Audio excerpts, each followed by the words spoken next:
If you are growing tomatoes in a small area, especially a 2-bed area like mine, you already know the challenges you can face, whether it be the seeds, the soil, the fertilizer, the spacing, just making sure that everything is just right.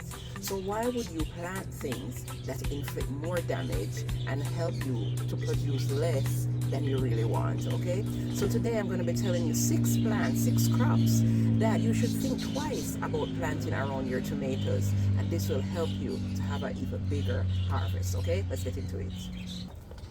The first crop is potatoes, okay? This gets a lot of attention. Not that I'm jealous, but the fact remains the same.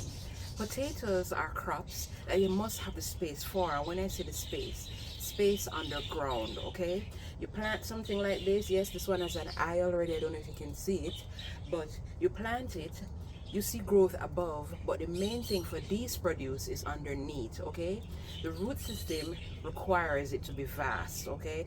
And the root system itself is what produces the crops. So if you don't have the space, and if you plant something as tomatoes in close proximity, tomatoes require a vast root system, a very deep and vast root system that enables it to produce abundance, okay, a lot of tomatoes. Now think about that.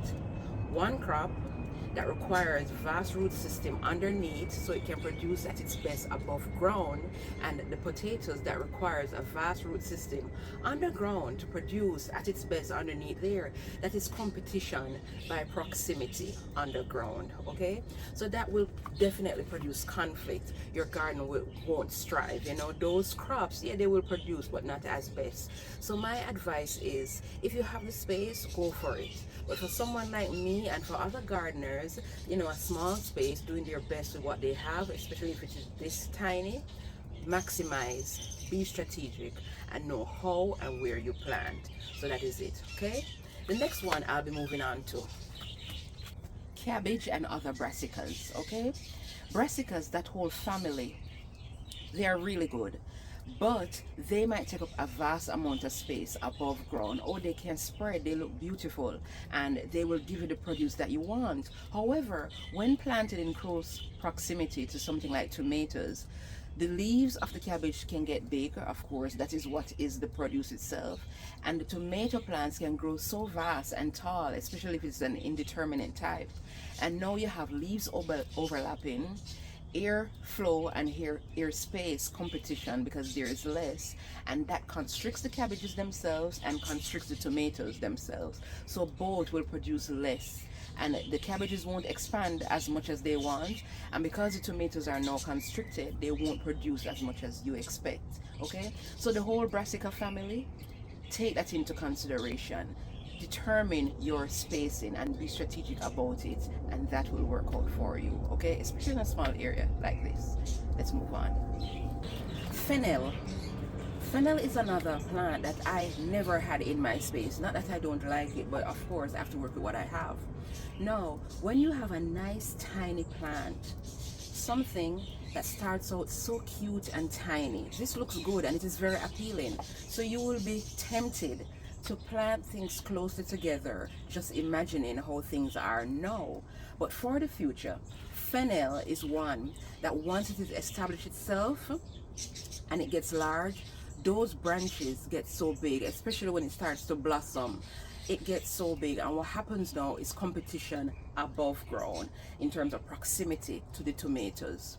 One thing I want to add though, there's this ongoing school of thought, if you may, mentioning the compounds that fennel produces and how it affects tomatoes, preventing tomatoes from producing at its best. There's no concrete evidence. I'm not saying that it should be discounted, but what I'm telling you, compounded with those little things that people are unsure of, but they observe, and from you observe it in your garden, no one can tell you that what you observed didn't happen, okay? It is occurring in front of your eyes, so you can only work with what you see. And if something like that occurs, it gives insight, and that is telling you that fennel and tomatoes should not necessarily be mixed because of those compounds and because of the vast structure when the fennel gets big. So bear that in mind, because that again adds to what I've said before. Air space, overlapping, you need optimal space for your tomatoes, especially the indeterminate types, to grow and produce. Okay, so that is another one. And that all depends on the objective you have for your garden. Now, talking about objective, if you're just joining, my name is Deb, two raised beds to freedom, and my objective here is freedom. Okay, fast producing raised beds, easy, economical, DIY, organic, minimal space, minimal effort. And with that being said, it is my objective to show what I do, and we can learn from each other. You can feel free to give your input, what you do to help to maximize your small space. So that is one thing we're talking about today, something as classic as tomatoes that everybody has in their gardens. Everybody wants to see how well they do with growing such a crop. So this is my input with the 6 producers. I'm telling you, just be cautious. If you have the space, go for it, but be cautious in a small space. Okay, now to the next crop. Dill is another crop, just like fennel. Okay, it produces a vast structure above ground.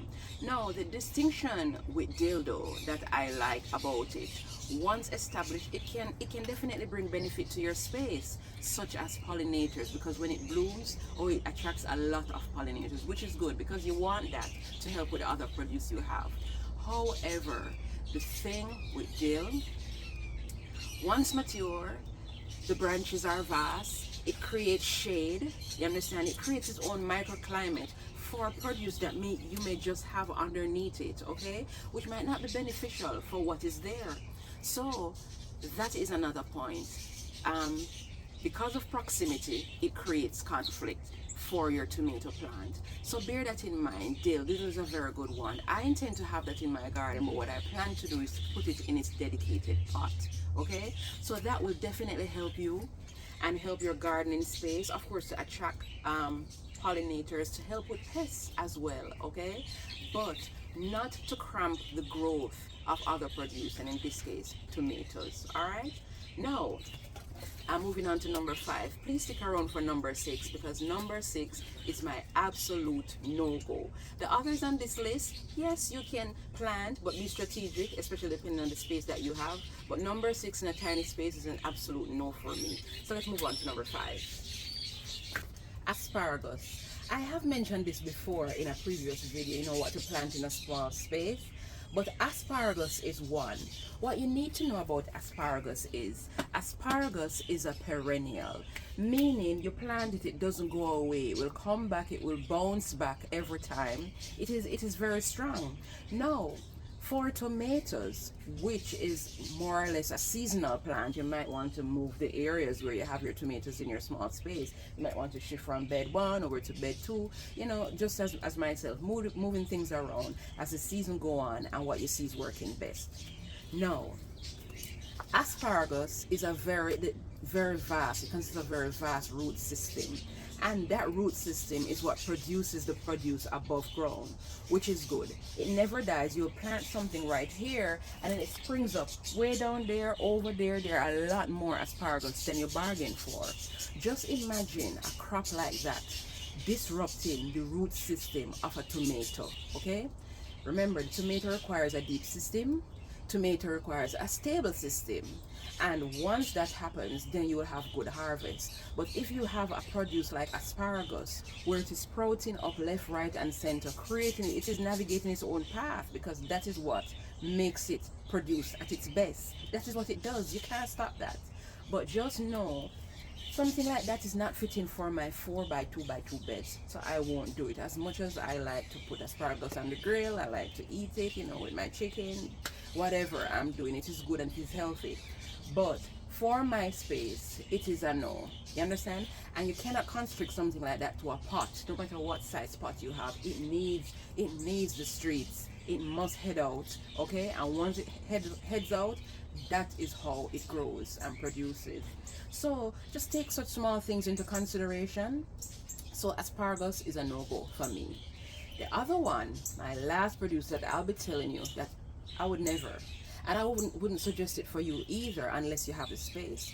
But let me tell you, that one is corn. Don't do it. please don't do it in a small area. First of all, I am not anti-corn. I love it. Once you have the produce, it is good. But it needs space. It grows very tall, and the pest load that it attracts, that is the main thing. You don't want to have something that the pests on it, once it is like it attracts it, and then all of a sudden all of your garden is devastated, because if it catches one plant, chances are it can go on the others. And remember, some plants are cousins, you know, they are in the same family, but they are cousins. Just as I don't think I mentioned before, but like potatoes and tomatoes, they're in the same family, the same nightshade family. And similar to how a pest, if one is susceptible to a certain pest, the other one is more than likely susceptible to it as well, so you need to be careful. The same thing for corn. It might not be in the same family as the others, but the pest transfers. So now you have a problem based off of proximity, but not because of the root system, you understand, but above, you know, the easy transference to the other plants. And then now you might be facing a situation to restart a whole garden because everything is lost. So just know that it grows tall, the pest load, you need to think about it, okay? And not only that, for the benefit of the corn, if I might take the side of the underdog, the corn itself, you understand? The corn needs a vast space to grow, and to benefit from it, you need to plant more than one. So even in a little space like this, my space is 7 by 7, I will be doing no justice to having a 1 or 2 corn plants, okay? I need space. So if you have a small setup just like this, don't even think about it. The pest will devastate you. No, I'm gonna be telling you the little things that I do, how I structure myself, you know, and the combinations to make tomato a success. Now, I know this looks like a food forest right here, but I recently put this trellis up, and my objective is to also use it as a support system for one of my indeterminate tomatoes that I am starting, okay? So the combination I make sure I have, and you can follow suit, herbs, okay? Have your basil. Basil is a good one. I have it at various corners of my bed. So I have basil at this corner, I have it down to the end down there, and I have thyme in here too, believe it or not. My thyme is right there, and I have it in various places of this bed, okay? I have my pepper plants here, and I have thyme right there, okay? So objective is be strategic. So those are the little things that you can do for your tomato plants, okay? Because this fall, I'm telling you, it's gonna show up, and I'll show you all the results. I have a new variety that I started, and I will show you, and I am very optimistic about it. Here are my starts. I have 1, 2, 3.